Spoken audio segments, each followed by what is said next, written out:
Avant-propos. Bienvenue à cette toute nouvelle édition de l'Explorateur. Nous espérons que vous passez un bel été. Dans cette parution, nous nous intéressons au parcours de soins, au consentement libre et éclairé, ainsi qu'au processus de soins. Le premier article a été rédigé par la Direction de l'exercice en hygiène dentaire et s'intitule « La pratique professionnelle », fondée sur les données probantes, préceptes en hygiène dentaire. Il présente un aperçu des travaux sur les préceptes adoptés par le conseil d'administration. On y présente tout d'abord la méthodologie ayant servi à l'élaboration de l'ensemble des préceptes. Ensuite, le parcours de soins et le processus de soins sont abordés afin d'exposer l'organisation générale de la pratique en hygiène dentaire.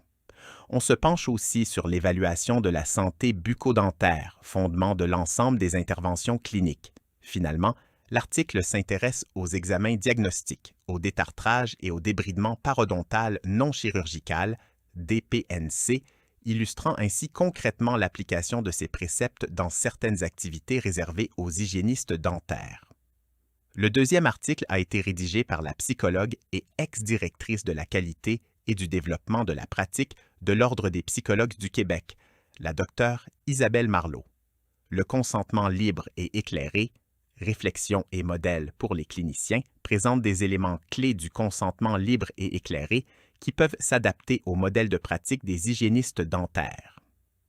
Ce texte a d'abord été publié dans la revue Psychologie Québec de l'Ordre des psychologues du Québec. Nous avons ensuite choisi de reproduire différents éléments d'une présentation réalisée par le CISSS de Chaudière-Appalaches, toujours en lien avec le consentement libre et éclairé. Jetez-y un œil. Ces tableaux peuvent servir de référence lors de votre cheminement avec votre clientèle. D'autres outils vous sont d'ailleurs rendus disponibles avec l'Explo virtuel. L'article de l'inspection professionnelle, pour sa part, effectue des rappels et résume certains principes essentiels contenus dans les lignes directrices en prévention et contrôle des infections, PCI, et en retraitement des dispositifs médicaux, RDM. En effet, malgré la diffusion de ces lignes directrices, l'équipe de l'inspection professionnelle constate encore, lors des visites, certains éléments à améliorer. Enfin, lisez le portrait des lauréates des prix de l'Ordre de 2024 avec, dans leurs mots, les retombées de cette récompense sur leur parcours professionnel.